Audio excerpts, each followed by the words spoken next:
Yeah, well, it's very nice to be joining you. And yeah, I can hopefully elaborate on some of the things that Patrick just talked about. So I want to particularly, though, focus on engaging the public with tackling climate change. This is a major focus of what we do in our centre, and I'll touch on some of the things that we do in CAST. As has been mentioned, there is nothing short of a societal transformation needed to tackle climate change. That's clear from the IPCC's work and many other reports, not as well as the CCC, the Committee on Climate Change, which Lord Deben chairs. So there is now extensive evidence that it's systemic change that we're talking about, and that includes behavioural change, engagement in different behaviours, changing organisations, and a whole lot of social science that needs to underpin that. We're not on track. We've done quite well to decarbonise our energy supply, particularly in this country, but we have made very little progress in terms of decarbonising energy demand, and that's really where a lot of the sort of social and behavioural elements come in. And so if you look at some of the recent reports, actually the amount of behaviour change needed to get to net zero is pretty staggering. There was a report by the Hot or Cool Institute at the end of last year, which said that the average UK carbon footprint needs to come down from 8.5 tonnes of CO2 per person to 2.5 tonnes in just over 7 years. So that's a staggering amount of change if we're to keep within 1.5 degrees warming. And most of the measures, according to the Committee on Climate Change, that we need to get to net zero will require some level of behaviour change by consumers, things like reducing car use, switching to electric vehicles, adopting heat pumps, being less wasteful, etc. But actually the remainder of what is required will involve behaviour change and different decisions by professionals. So in actual fact, pretty much all of the measures needed to get to net zero will require the involvement of people. And you can see here some figures from the sorts of things that are effective to reduce carbon footprints. This comes from work by the UK Energy Research Centre. And so there's a lot of transport things there. There's also some dietary things, cutting down on red meat and dairy in particular, energy use and so on. But by comparison, recycling, which is the sort of thing which actually a lot of people think is quite effective to reduce their carbon footprint, is dwarfed in terms of its carbon benefits. I mean, it's a good thing to do, but it's definitely not the most effective thing we can do. So there's a long way to go from where we are at the moment in terms of what people are doing to where they need to be. The good news is that the public is worried about climate change.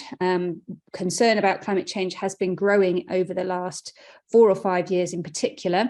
In the UK, where it's almost 85% of the public saying they're concerned about climate change, that figure has actually doubled in the last 6 years. And almost 3/4 say that they have a role to play in tackling climate change in terms of their own behaviour. So that's the good news. There's also pretty good news from some work that we did very recently in collaboration with Ipsos Mori to ask people what they think about various net zero policies that would actually involve some level of behaviour change. And you can see we included quite a lot of different things here, from frequent flyer levies to things like subsidising electric vehicles, low traffic neighbourhoods, higher taxes on red meat and so on. So spanning different sectors and different types of policies, but they all have in common that they would involve some impact on our behaviour. And you can see that there are, for all of them, more support than opposition. But the things that really come out as being quite widely supported are frequent flyer levies and changing product pricing to reflect environmental impacts and phasing out gas boilers and so on. It's interesting, we've been digging into some of the reasons why some of these things are more supported and why things like, say, meat taxes might be less so, and fairness is really important. Actually, it underpins a lot of the rationale for why things like frequent flyer levies are so popular, is because actually it embodies the polluter pays principle. So if you fly more, you should be made to pay more for that pollution. And richer people do fly more, and people know that. So there are some interesting insights sitting behind these sort of headline figures.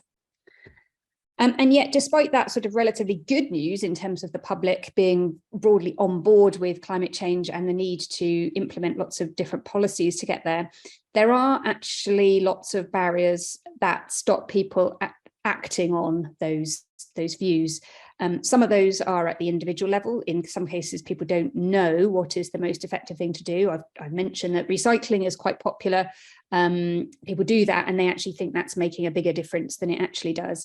There's less known about, for example, the impacts of diet on climate. So we can easily fix some of these barriers by giving people more information.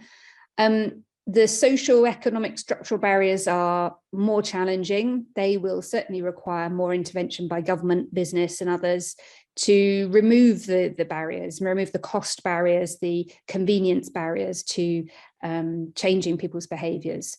And then engagement actually is really key, because what we know is that imposing solutions on people just doesn't work. We've seen high profile protests in France and in the UK around various sort of energy and carbon taxes because they just were not workable for people. They would prevent them from getting to work, for example.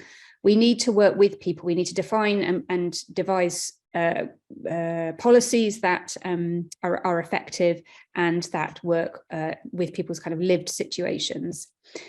And so just to give you one example of how we can do that, there's been a sort of a rise really in deliberative engagement methods. So this is really where you do much more in-depth engagement with the public to understand their informed views about something like climate change. Examples include citizens' assemblies, citizens' juries, where information is provided to participants and they debate and deliberate, and then they vote and make some decisions about those different options. So Climate Assembly UK is one example. It was the first UK-wide citizens' assembly on climate change, commissioned by Parliament to look at how to get to net zero. And 108 members of the UK public were involved in that. They represented the wider population in terms of age, gender, location, and even levels of concern about climate change. And they met over 6 weekends 2 years ago to learn about climate change and how to get to net zero. Lots of different options were considered. They quizzed the experts and they came up with a lot of recommendations for what we should do. And just to give you one tiny bit of insight from that, a very, very big report, many hundreds of pages of insights came out of that. But on the left, you can see some high-level principles that were that came out of that process that really cut across all different areas of policy. Fairness is very important to people, as I've mentioned. Taking advantage of wider benefits. So net zero policies should also be good for, say, local economy, the people's health and well-being, and biodiversity. Trying to maintain freedom of choice wherever possible, but people were willing to change their behaviour as well, giving people better information, and definitely showing stronger leadership from government. They felt that was lacking at the moment. And on the right, you see one example of some of the results from a voting exercise that we did around food. And you can see that there was very strong support for labelling and better information. Things like public procurement, that's the government contracts one there. So having more vegan and veggie options within schools and hospitals, for example, that was quite widely supported. Similarly, taxes and incentives for reducing food waste and for low carbon foods were more supported than opposed.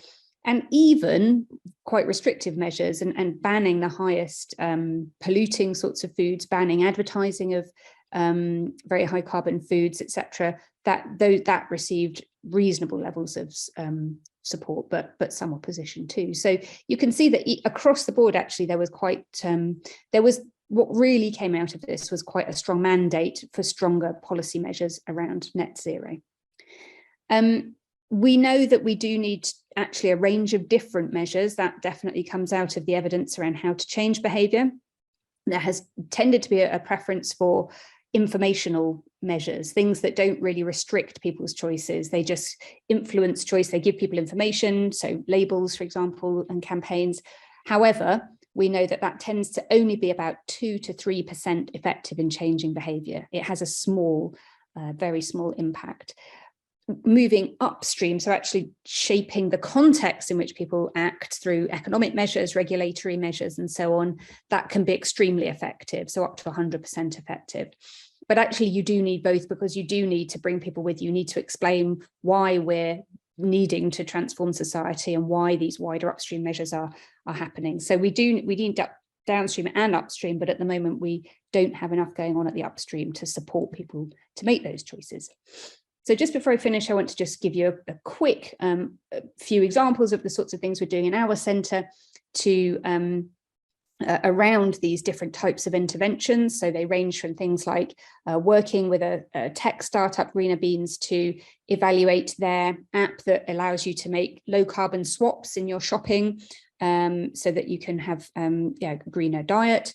We're working with the charity Possible to see how their climate perk schemes work. That is where employees are given extra days off to allow them to travel in a low carbon way on their holidays, because it tends to take longer than flying. We're working with Anglian Water to test a water efficiency behaviour change campaign, with Waits Construction to look at their whole business in terms of delivering on their net zero targets, and with various local authorities and Scottish Government on several projects around reducing car use, and many, many other things, but they wouldn't fit on the slide. So I think my time is up. To reiterate, we need very significant social behavioural change to get to net zero. We need to focus on those higher impact behaviours than we have tended to. We need engagement, and we need to co-design measures with the public that are fair, that achieve those wider co-benefits. And we need a whole range of different upstream and downstream interventions. And I'll leave it there.